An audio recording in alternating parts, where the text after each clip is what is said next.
Well, welcome to today's episode of What to Say and How to Say It. I'm Nina Roesner. I'm here with Kyle Hargrove, our favorite licensed professional counselor.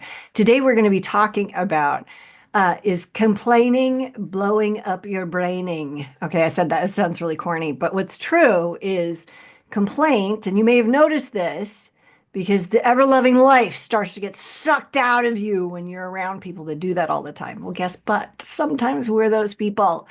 And we want to not be. We also need to learn how do we deal with complaint, whether it's us or other people. So, we're going to take a deep dive into this topic today. We're going to talk about big words like neuroplasticity and actually learn how complaining impacts some of our relationships, not just the one we have with ourselves between our ears.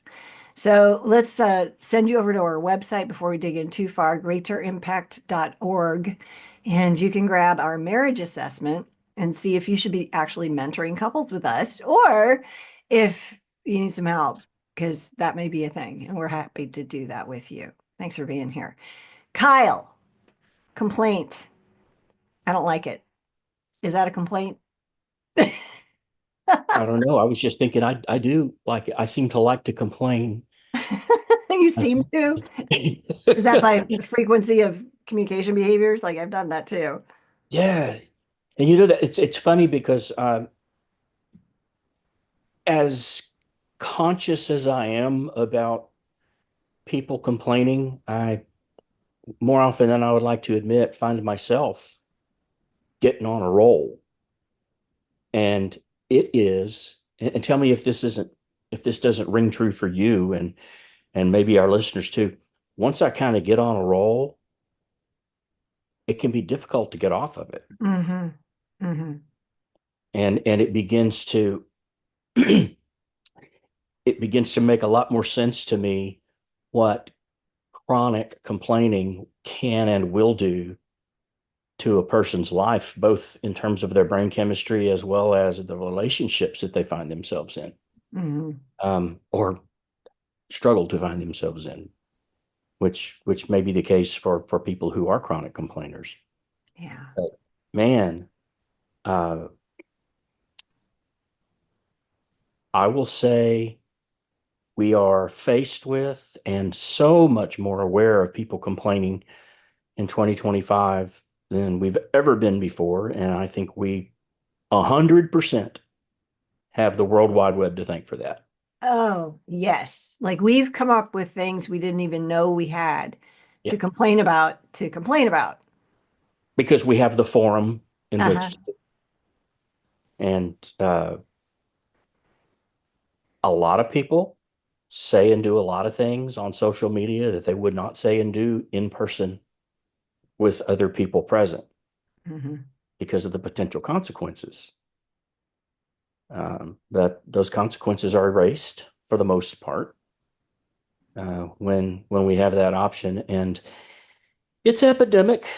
And I don't think there's any way for us to get around it. We can't put it under rose-colored glasses or uh, pretend that it smells like flowers when it smells like gas.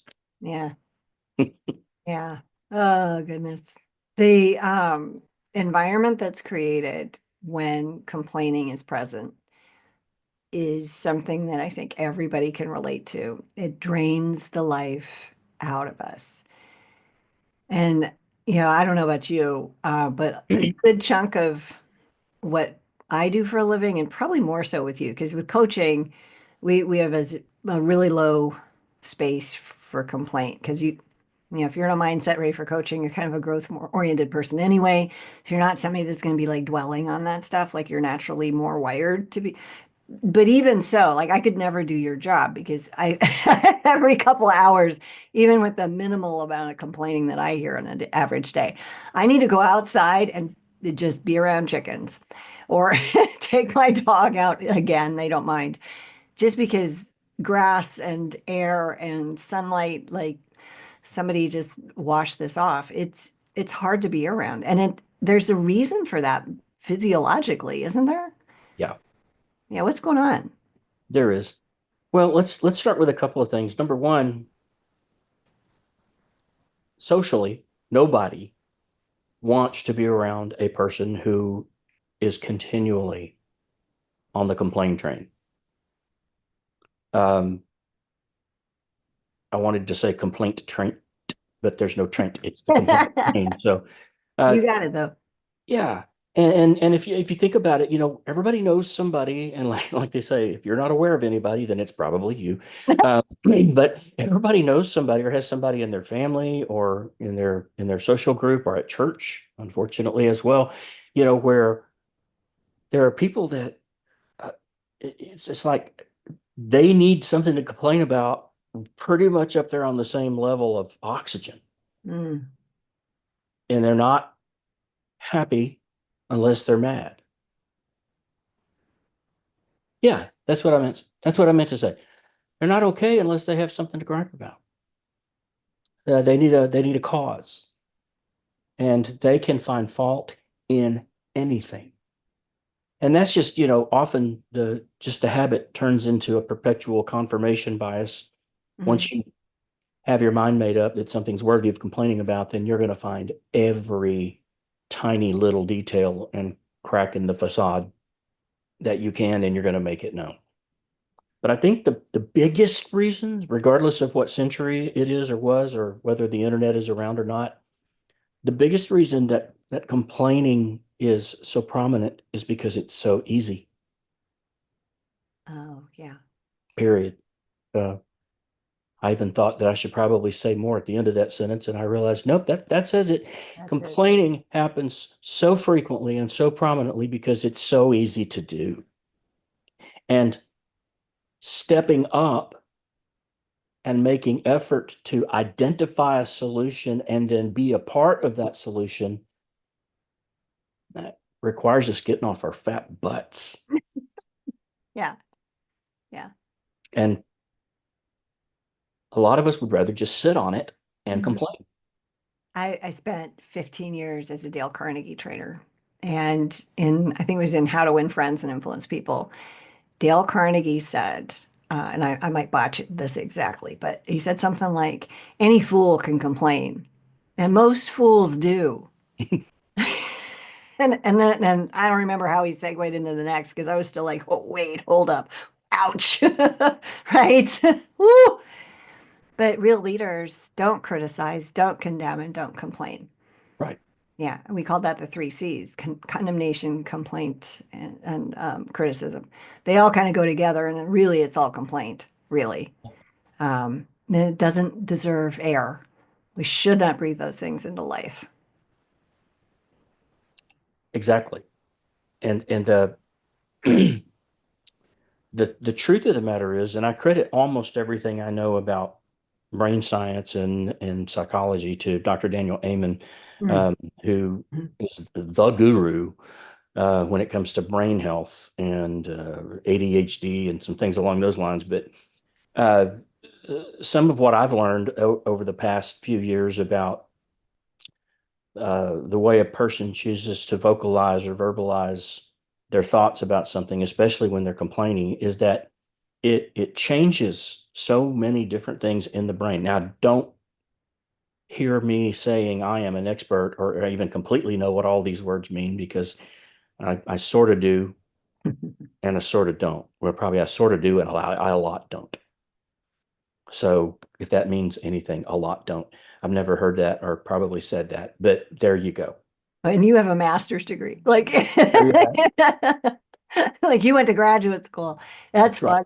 And me too. And I got it. I know exactly what you're saying when you say Yeah. And I that. haven't worn that smart cap since the day I walked across the stage. So I probably have forgotten or lost. I don't know. Yeah. Well, you're humble, that's for But, sure. Anyway, so keep going.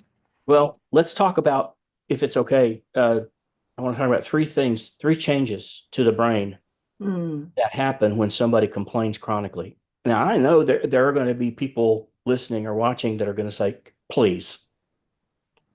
So somebody chooses to use these words and you choose to use different words, and you're going to say that their words are going to change their brain.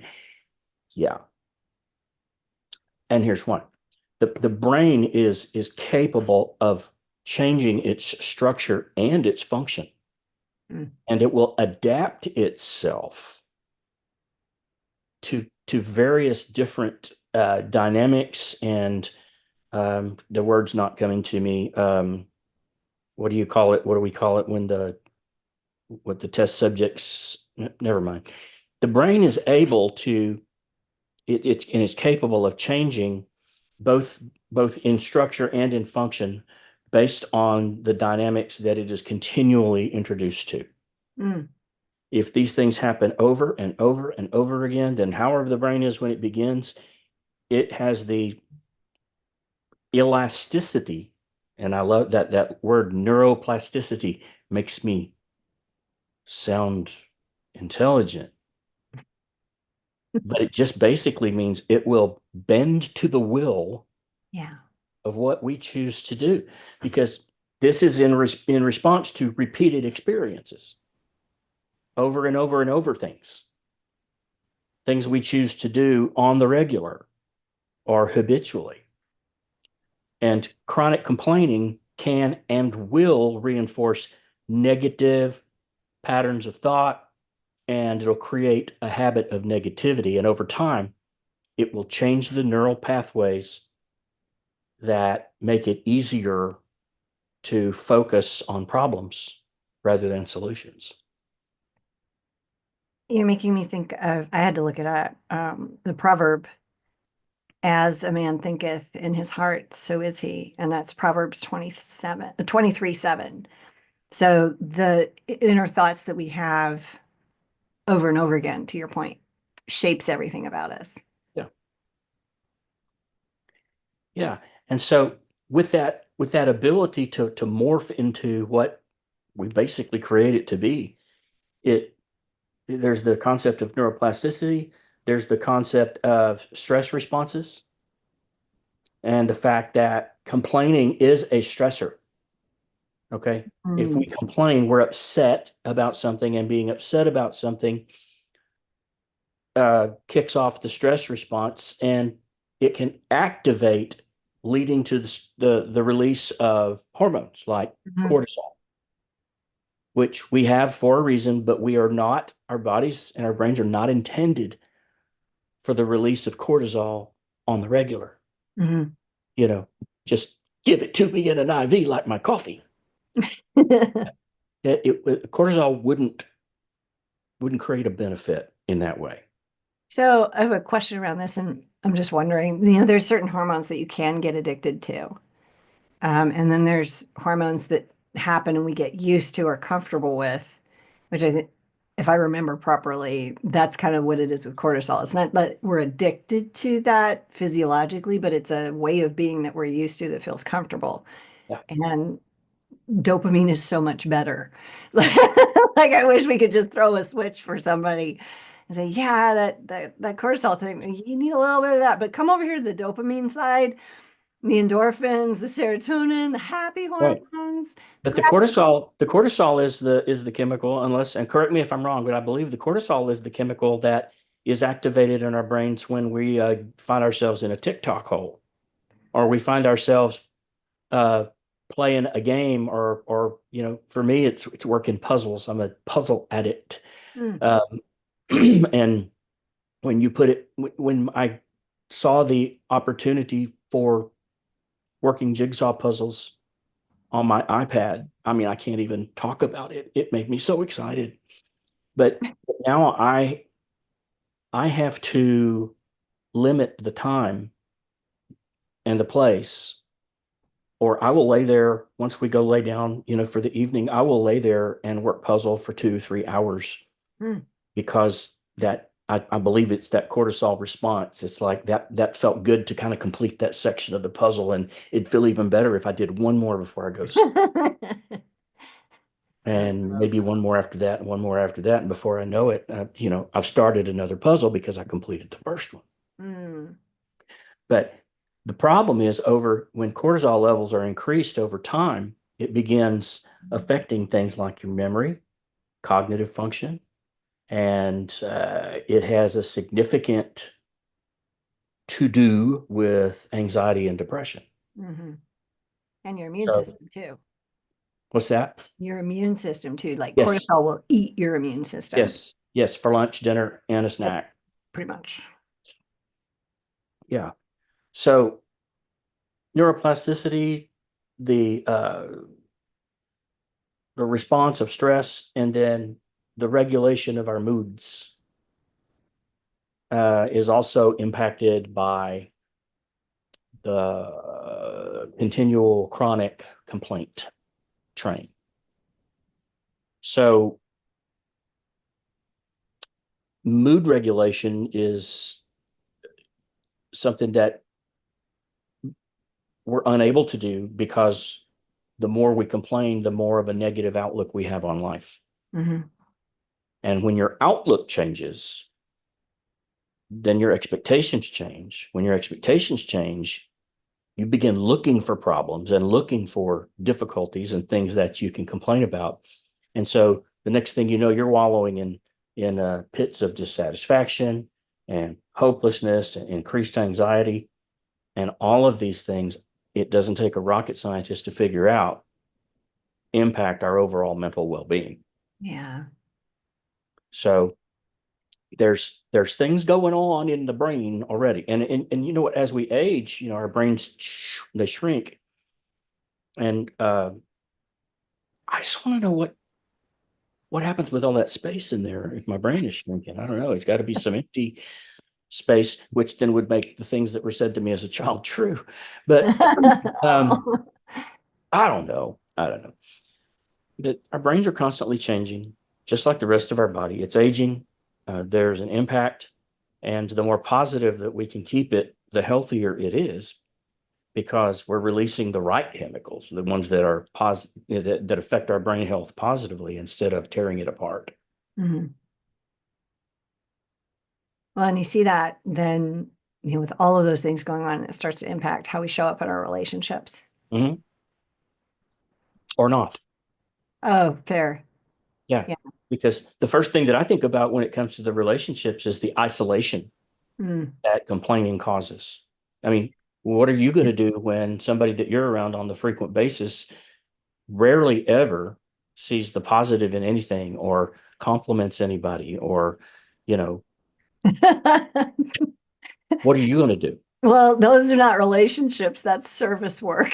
Like oh my word, yes, where you load up with extra oxygen, you go, I'm diving in, and then you come back Well, out for air when it's all over and you limit because exposure. because our relationships thrive on positivity and mutual support and Yeah. things like that. And someone who complains all the time and doesn't provide, they're just taking, they're sucking the air out of the room constantly, Mhm. and they're not providing anything positive to the relationship. And I call that social fatigue. Yeah. Is basically, I'm tired of listening to you complain, Yeah. and I've been around people like you're there's not going to do something about it. I may have to. family culture Oof. like that, where and I used to see this quite a bit with some people we used to hang out with, and we just don't go there anymore. But their whole family would end up, it was really kind of cool in some ways, that everybody be around, but they were bonded through gossip and slander. Like they just sit around and talk about people. And I found that exhausting. Ugh.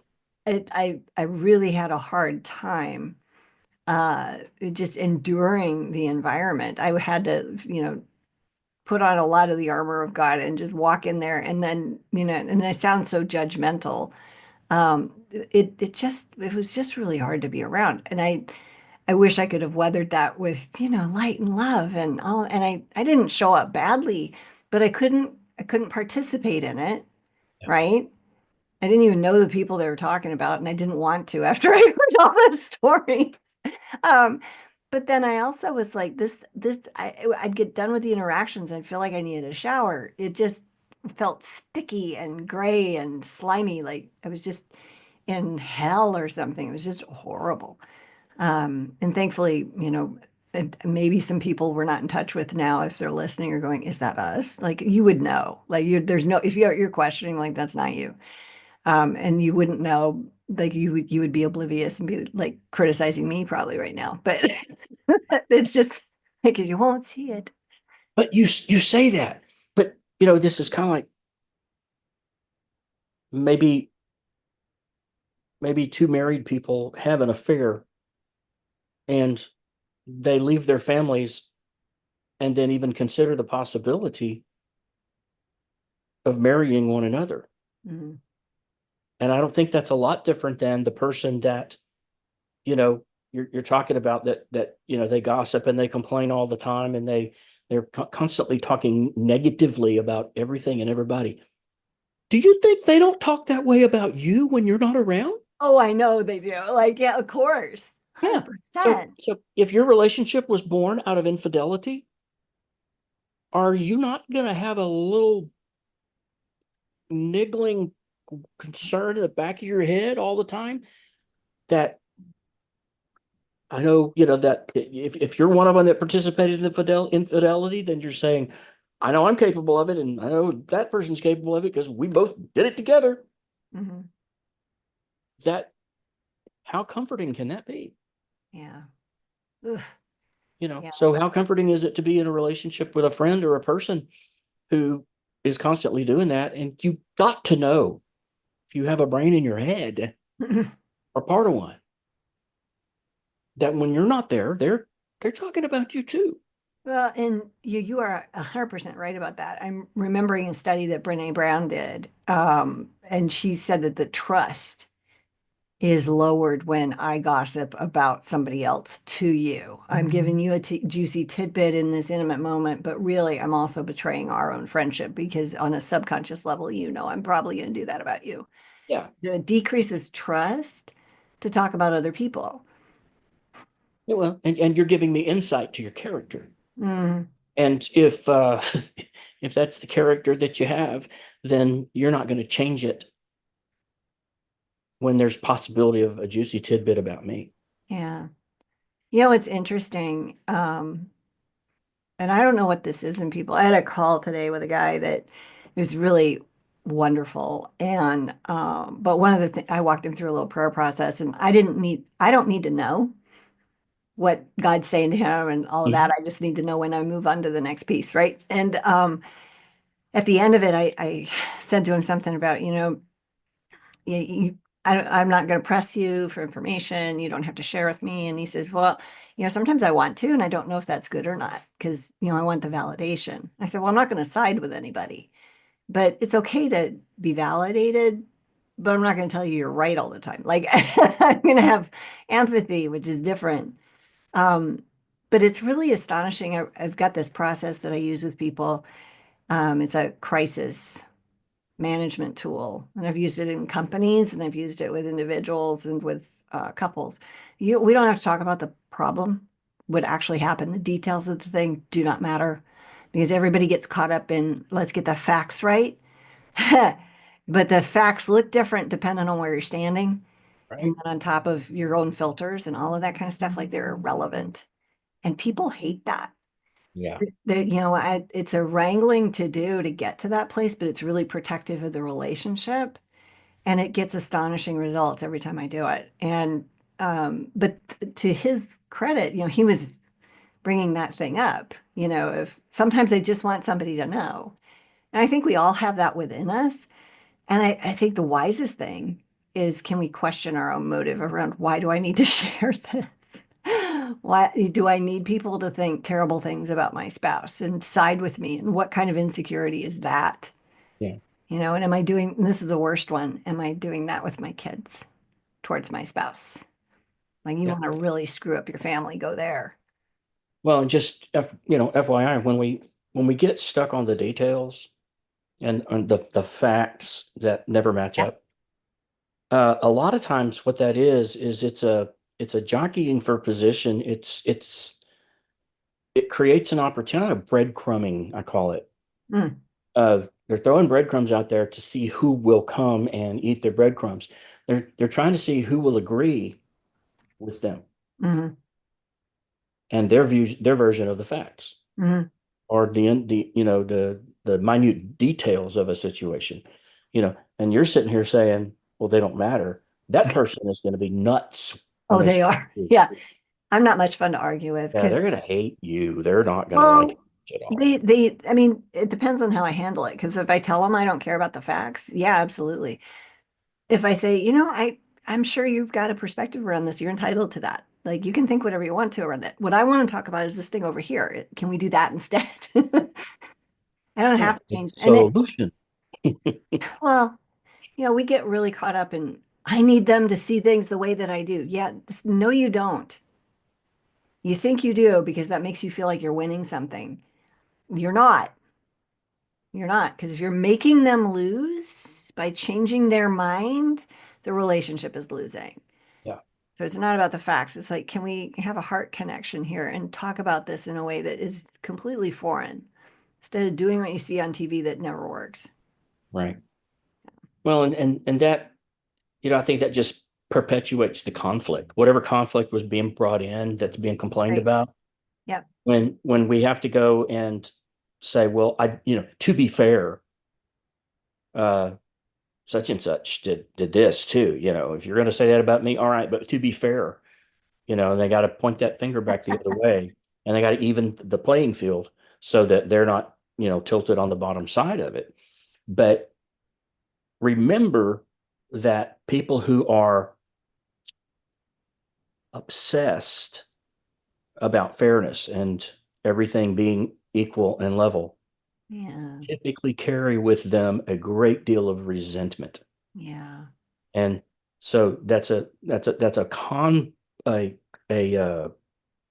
it's a part of what we're talking about when we make our list of effects on relationships, because the conflict and the resentment fatigue a relationship Mm, and cause people to change their mind about how hard they want to work with that, another individual. that right there. You mentioned that just in passing at the beginning. I'm like, hold up, talk about that more. Because the phrasing you had, you fatigue a relationship. Like, yes, that's a thing. So talk about how that impacts the motivation of the other person. It destroys it. Mm, And the likelihood is it destroys it one atom at a time. And you hear all the time, and I hear all the time too. And I have felt this in relationships as well, where one day it's like I'm still in it to win it. I'm here for it, and I'm here for you, and I'm here for us. And then it's like somebody flips a switch, and it's like, I don't want to do this anymore. mhm.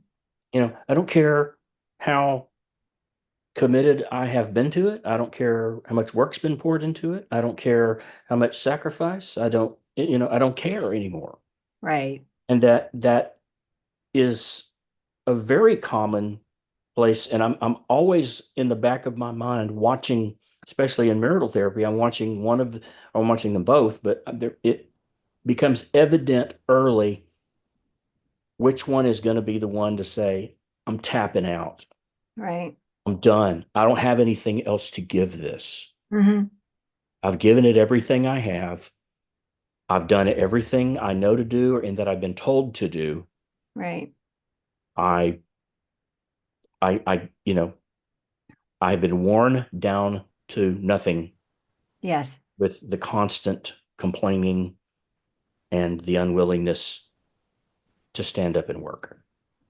Well, and this is going to sound crazy, but I am. So the thing that I get a little excited about when that occurs, because you've got the full-on anger, like manifest resentment, the bitterness, the meanness coming out, and then you've got people trying, and then I see a lot of people hit this apathy space.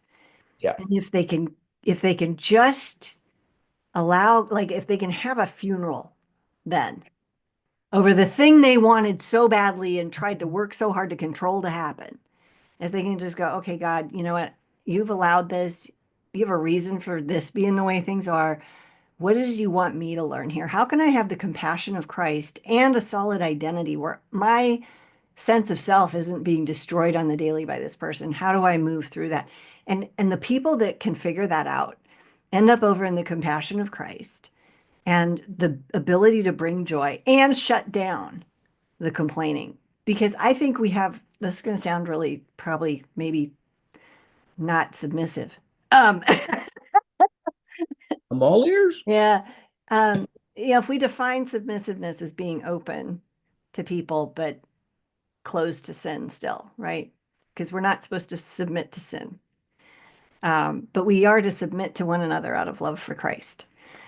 So that doesn't mean that we submit out of, I'm just going to obey you forevermore because you're, in the hierarchy of something, husband, boss, pastor, whatever, like they're still people and they still, so anyway, so we have this openness in that space. And then if we're able to call people up to a higher level of being, and and I think we do that by validating their complaint early in. Oh man, that's got to be really hard for you. Usually the chronic complainers are like, oh, it's not that hard. Oh, so what happened then that was good today? You know, if you're smart, or if you're blessed, we'll say, because it doesn't Yeah. always work. But you can also influence in those spaces and help the relationship. But you have to go into that without having to win, with being able to let go of it, let God. And then you also have to say, you know what, I love you. I need a break. This last half hour has been kind of emotionally exhausting for me. It sounds like you've had a really bad day. It's starting to feel contagious. So I'm gonna go walk the dogs and we'll talk later, or whatever it is that people do, right? Because people aren't even aware that they're doing it most of the time. Well, and I think the wearing down process, the gradualness of a chronic complainer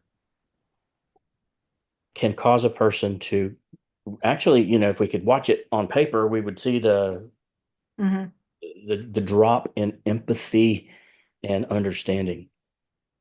But since it's kind of like people that haven't seen when you haven't seen your grandchild for 3 months and you see them and you're going, oh, you've grown 6 inches, and it really Yeah. you while Yeah. they're going, really? I hadn't noticed that.